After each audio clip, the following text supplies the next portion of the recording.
un verset un peu clé dans Deutéronome 10, 20. Tu adoreras le Seigneur ton Dieu et tu le serviras lui seul. Et donc c'est un passage qui est bien réitéré dans le Nouveau Testament, dans les évangiles. Alors, je voudrais mettre un petit titre avec cette introduction, « Adorer et servir ».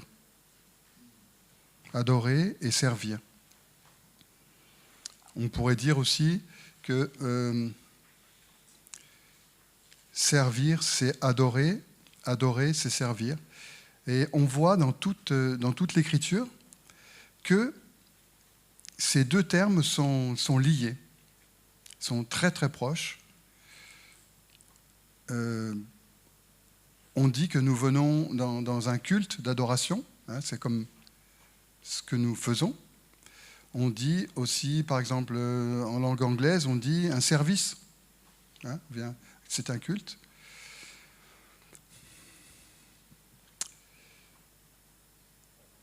Et on voit que, vous savez, quand il y a Étienne, dans Acte 7, là, quand il fait son témoignage, il fait toute une description, il rappelle aux Juifs religieux tout ce que Dieu a fait.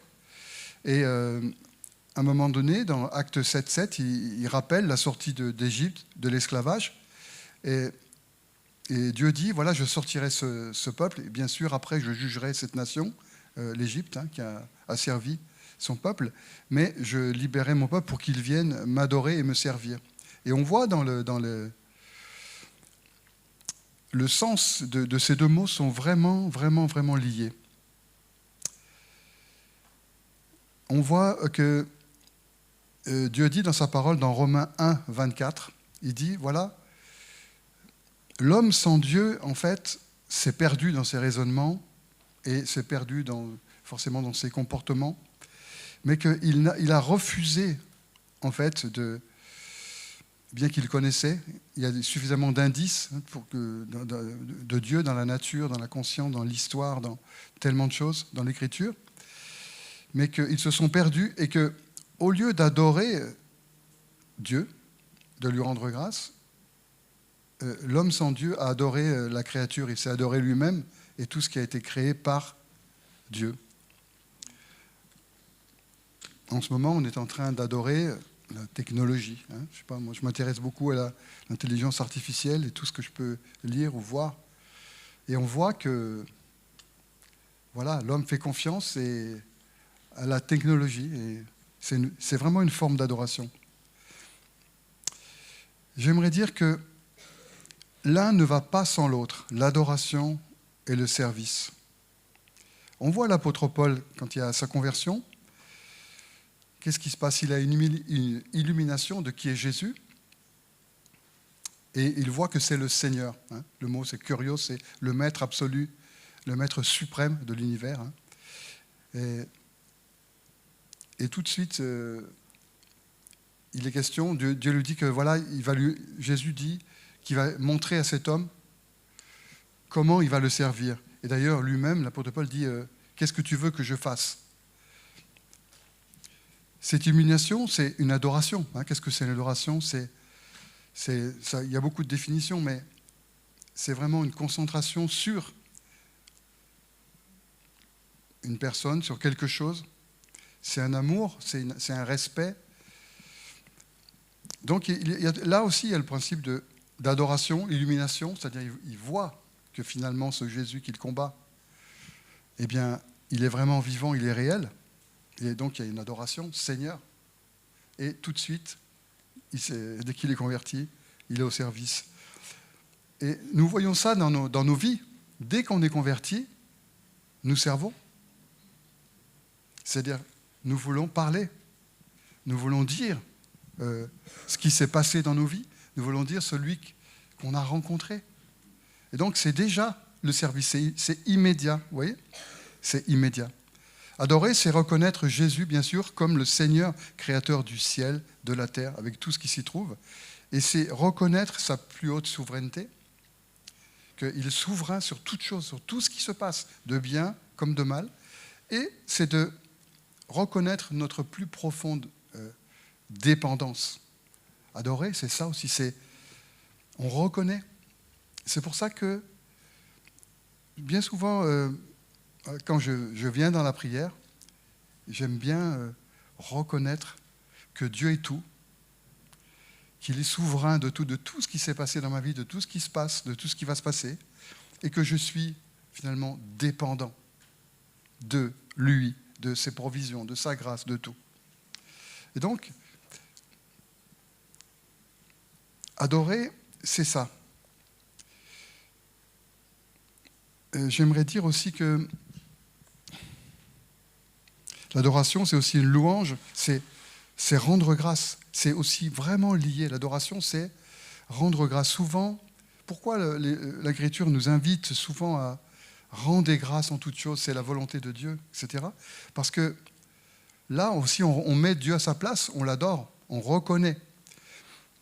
On dit Seigneur, merci, parce que voilà, aujourd'hui, j'arrive à marcher, j'arrive à me mouvoir, j'arrive à manger, j'arrive à... Voilà, il y a tellement de choses pour lesquelles on peut rendre grâce, et moi j'ai beaucoup à rendre grâce. J'ai beaucoup. Et l'adorer, c'est aussi se réjouir en lui. Réjouissez-vous dans le Seigneur. C'est trouver son plaisir. Souvent, quand j'ai lu cette définition, ça m'a interloqué. Je me suis dit, oui, est-ce que tu trouves ton plaisir en Dieu? Est-ce que tu trouves ta joie, ton plaisir, uniquement dans sa personne, pas simplement dans ce qu'il te donne, mais est-ce que tu trouves ton plaisir en lui? Vous voyez, donc, il y a ce mouvement, adorer, nous amène au service. Le service, ce n'est pas forcément ce qu'on pense de faire absolument quelque chose. Le service, c'est motivé d'abord par l'amour de Dieu. C'est le psaume 116 au verset 12, il dit « Mais comment rendrai-je à l'Éternel tous ses bienfaits ?» Comment? De quelle façon?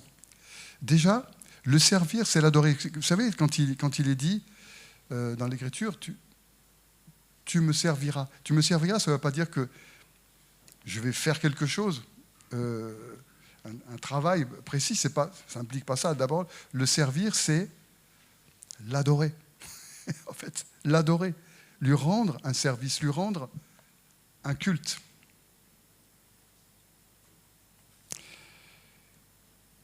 Et j'aimerais dire que quand dans nos vies, on a un problème avec le service que Dieu nous demande, à tous, personnellement, il nous a donné des capacités, des dons. Il y a des choses qu'on peut faire que les autres ne peuvent pas, quelque part. C'est comme ça. Dieu a donné des dons à chacun, il a donné des particularités. Et que j'ai vu ce principe dans ma vie, je le vois dans l'Écriture, c'est que quand je manque de motivation pour le service, quand ça devient lourd et fatigant, c'est qu'en fait, j'ai perdu l'adoration. J'ai perdu finalement quoi? C'est quoi l'adoration? C'est remettre Dieu à sa place, c'est remettre Dieu. Dans Hébreu, il est dit, nous le voyons couronné de gloire et d'honneur. C'est de voir au travers de nos vies qui sont plus ou moins ténébreuses, plus ou moins compliquées, confuses, je ne sais pas les vôtres, mais c'est de voir des éclats de sa gloire. Vous savez, quand on est sur des routes comme ça, où c'est plus ou moins, il y a des feuilles, surtout en été, il y a beaucoup, c'est ombragé, et d'un seul coup, on conduit et tac, on a l'impression que c'est un radar qui nous a flashé. J'ai cette image souvent.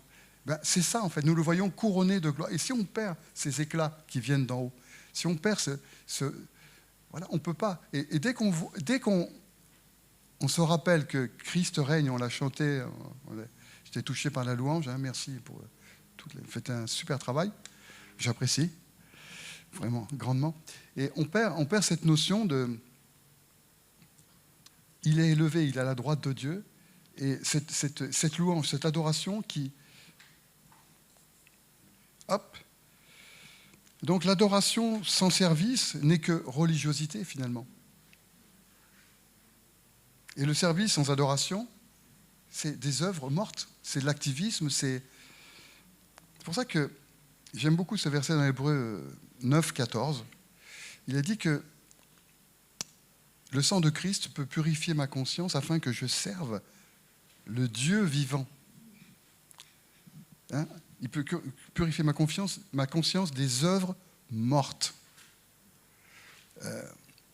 Combien dans ma vie j'ai fait d'œuvres mortes? J'ai toute une collection. C'est-à-dire, en oubliant quoi? Que le Dieu vivant, c'est-à-dire garder cette perspective que Jésus est réellement vivant. Dieu est vivant, il est le maître de l'histoire, le maître de ma vie, etc. C'est lui qui me donne le mouvement et l'être, c'est lui qui sait à la seconde près, quand, dernier souffle, il le sait, quand je vais revenir à la maison.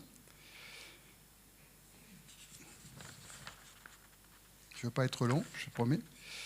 Je ne sais pas encore, il me reste encore 1 ou 2 minutes.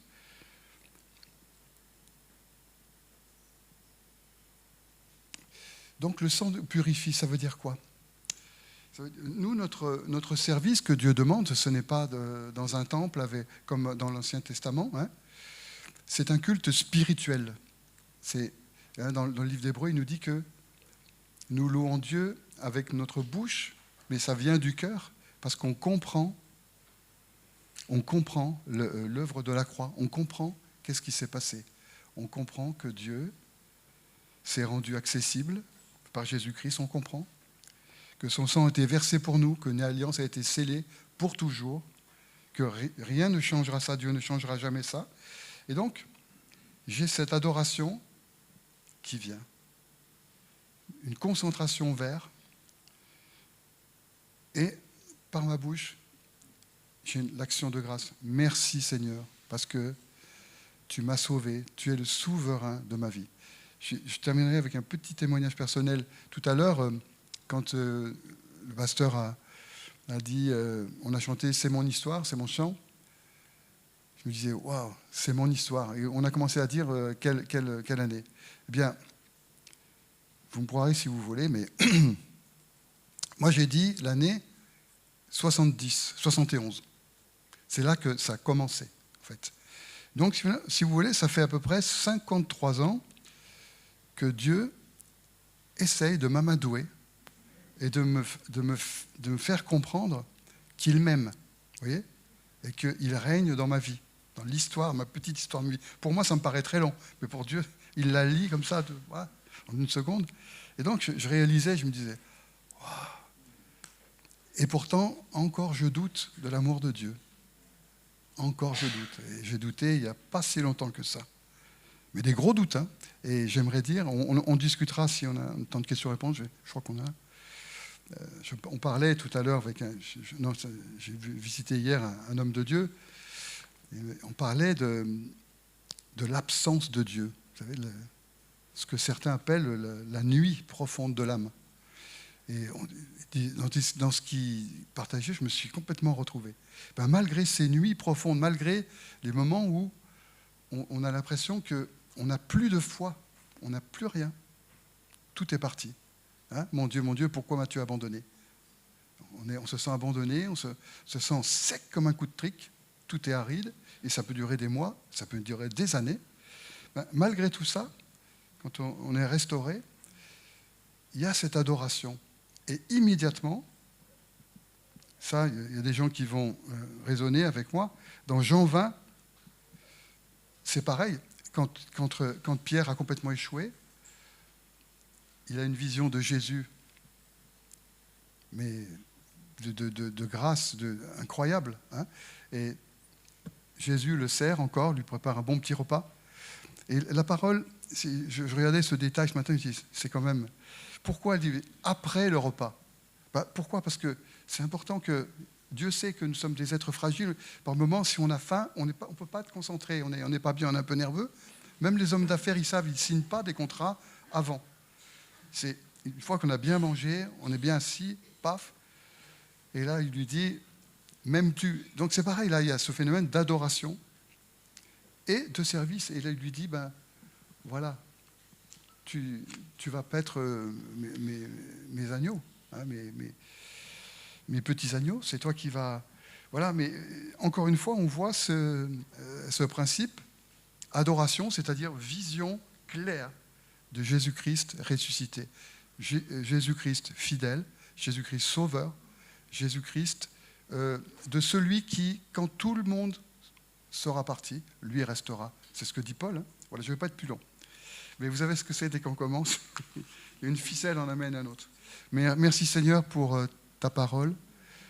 Merci Seigneur parce que nous te voyons couronné de gloire et d'honneur et nous t'adorons et nous désirons te servir avec la force et la motivation de l'amour que tu as pour nous, que tu nous donnes.